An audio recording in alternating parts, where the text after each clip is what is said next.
Bricks and Minifigs is your one-stop shop for all things LEGO. Hit the link below to find a store near you. Hi, my name is Marcello. I've built these ships to tell a story. I have the battleship Yamato that was sunk, and I have the destroyer that was with it, and then planes from the carrier helped sink the battleship, so that I wrapped around the story like that. And then I'm also building the USS Hornet, the Doolittle raid, where the B-25s are flying off the Hornet. But I wanted to show what it looks like under construction, so you can see the channels that I'm going to have for the wiring, where the water's going to go, the island's going to be built. So I just wanted to capture that detail as well.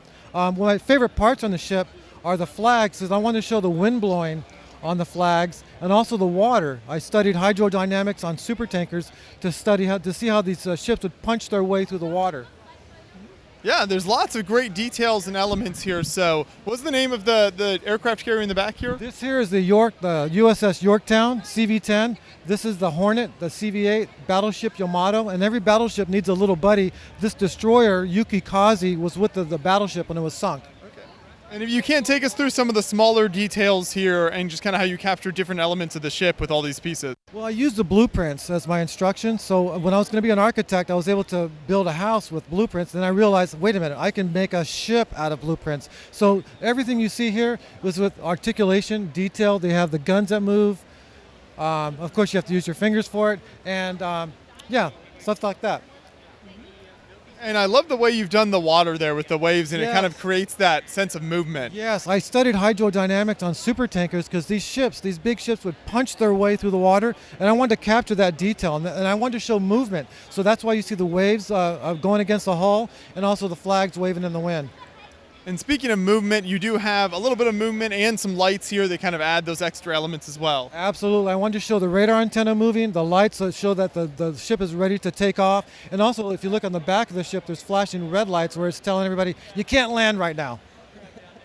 What are the different planes that you have represented here? There's 4 types of planes. You have the Corsair with the gull wings. You have the TBM bombers. You have dive bombers, and you also have F4F fighters. So there was 4 types of planes on this ship. And for the detail here in the middle, the kind of bridge section, what were some of the pieces that you used there? Because there's so much going on. When these ships, the island would only be about 10 feet wide, so they crammed a lot of stuff on these ships. So there's radar antennas, there's guns, there's searchlights, there's all kinds of stuff on these ships because there was so much information going on.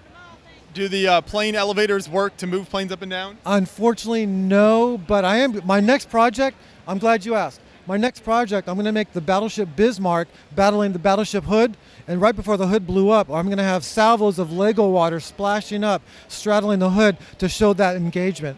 Yeah, that sounds amazing. So how long are each of these ships here?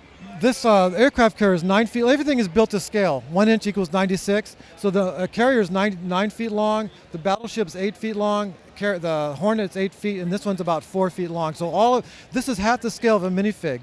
So if you were to stack these like 2 guys on top of each other, that would be the minifig scale size. That's half the size. That's what I can get away with at home. And as we take a closer look at the battleship here, what are some of the elements that you can point out there? Because this thing is just bristling with guns and turrets. Well, what I love about the battleship, every single gun can go has articulation where it can go rotate, it can go up and down.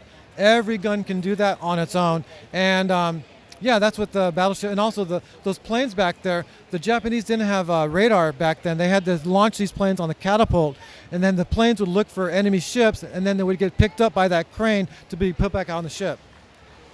And so, what has made you want to continue to build ships like this over the years? How long have you been working on this whole project? Every ship takes about 1.5 years to make, and I love the World War II genre. It's because there's so much to choose from. I've been asked, why don't you make modern ships? I have so many ships on deck to make from World War II. I'll stay busy for years.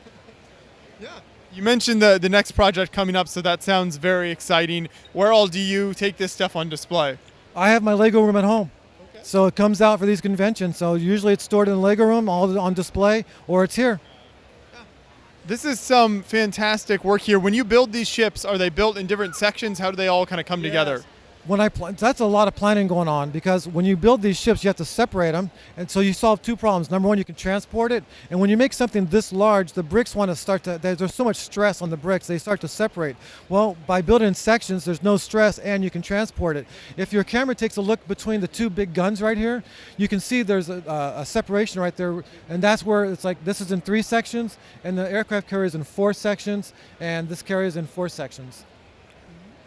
One of the hardest parts of a ship is getting the whole section down correctly and kind of getting that sloping. What are the elements that you've used to make the different holes on these different ships? What I use blueprints. So I do a lot of measuring. I do a lot of math to get these whole designs right. I don't have like Daniel Siskin can do the computer programs. I'm not there yet. Hopefully someday. I think it all is very nice here, so I'm glad you were able to bring all these ships out to Bricks Cascade, and looking forward to seeing more of your work in the future. And I want to give you guys a shout out, because you guys are awesome. I follow you wherever you go, so thank you for interviewing me. Well, thank you. I appreciate that. Keep up the good work.